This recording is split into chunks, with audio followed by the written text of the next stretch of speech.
Welcome to Module 2.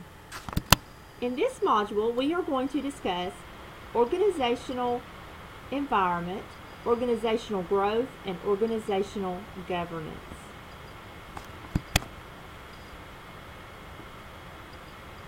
The organizational environment is made up of those things that are outside the organization's boundaries. These are conditions that could possibly affect the organization. There are 8 sectors of the organizational environment. There is industry, which includes competitors and substitute products. Cultural, which includes the local and social conditions in the consumer and labor market in which an organization operates. There's the legal and political sector. This includes legal and political institutions, as well as laws and regulations that may impact the way the organization is run. Of course, there's the economic sector, which includes general economic conditions or the economy that the organization faces. Technology includes any technology that an organization can use to transport its inputs into outputs. This also includes any emerging technology that is coming along. There's also the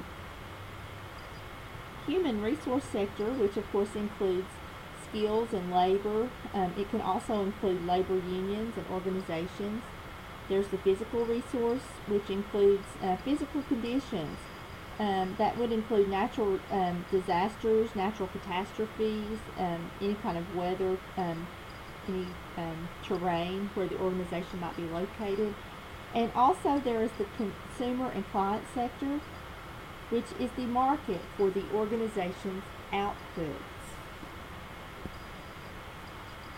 The organizational environment includes both opportunities for the organization as well as threats to the organization. An organization must attend to its environment in order to be able to survive and prosper over time. There are 5. The external environment is the arena where business strategies are played out. These are forces that can enhance the strategic success of the organization, or these are forces that may hinder the strategic success of the organization. As I said before, there's opportunities, there's threats, and the external environment of the organization is constantly evolving. The next 3 slides list the steps that are utilized for assessing the general external environment of an organization. I am not going to read these steps to you. You can also look in your Mosley text on page 57 and 58 that also has these steps listed in further detail.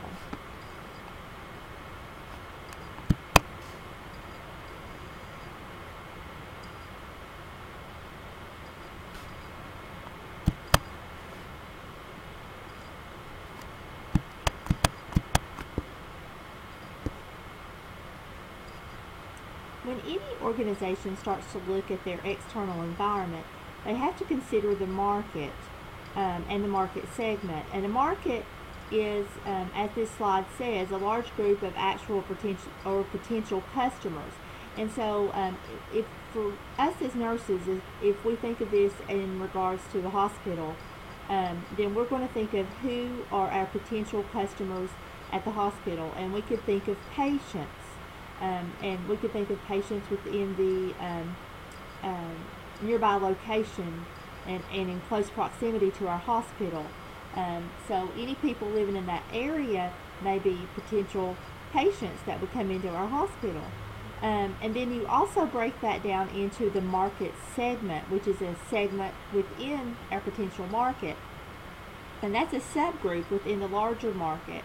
And they have similar needs, yet they have different needs that are different from others in the other market segments.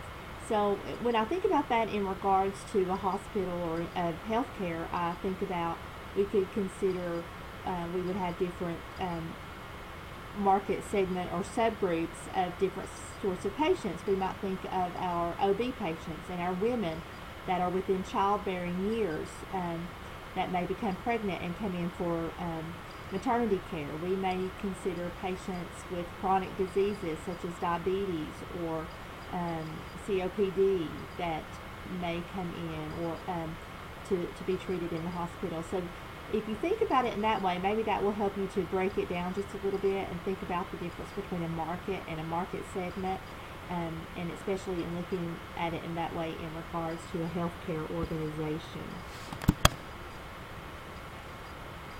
The industry value chain is the process by which a product or service is brought to a market for purchase by consumers, a sequence of activities in which each activity adds a little more value to the product. Your book talks about it in terms of an arterial stent placement, and it discusses the fact that firms have different bargaining powers, and that some firms in the chain may not receive proportionate shares of the profit. And there's a diagram in your Mosley text on page 100 that shows a diagram of how this would work for stent placement. So you would have the employer, the employee is potentially going to get the stent, and they are members of a managed care organization in which they have their health care plan, which is part of an integrated healthcare delivery system. Then there is an individual practice within that system, and within that practice there's a cardiology group. They have someone in the group who specializes in stent placement, and then you have the employee who is the potential patient that will receive the stent. The Five Forces model of industry structure, which was originally defined by Michael Porter, describes the interplay of these five forces which largely determine the profit of an organization and also what an organization will be able to accomplish. The organizational life cycle has 4 stages. The first stage is birth, and during this stage the primary focus is on attempts to develop new products or services or create new technologies for producing a new product or service. And the challenge during this stage is actually for the organization to survive. The next stage is the emergent structure. During this time, the organization is beginning to have some structure, it is beginning to have some stability, but members are likely to rely on shared values and commitments and informal communications as a way to accomplish the organization's goals. The challenge that the organization faces during this stage is delegation of responsibility as well as professional management. In the formalization stage, the organization begins to implement more rules. The tasks within the organization become more specific. There are more specific domains of responsibility. There is a hierarchy, and there are formal communication channels within the organization. The challenge that the organization faces within this stage is the balancing of needs for coordination and control with needs for flexibility and responsiveness. The last stage is the dinosaurs and turnaround stage. Often organizations at the dinosaur stage utilize teamwork and the self-management of shared values and norms to replace the bureaucratic rules and procedures. Managers of organizations at this stage often speak of reinventing their firm or downsizing,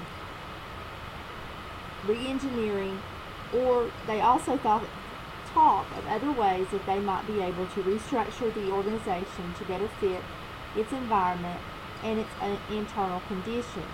and these downsizing and re-engineering are some of the challenges that are faced during this stage.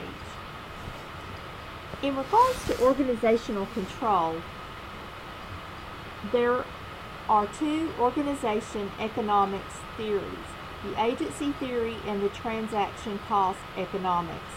The agency theory regards the organization as a series of contractual relationships between owners and workers.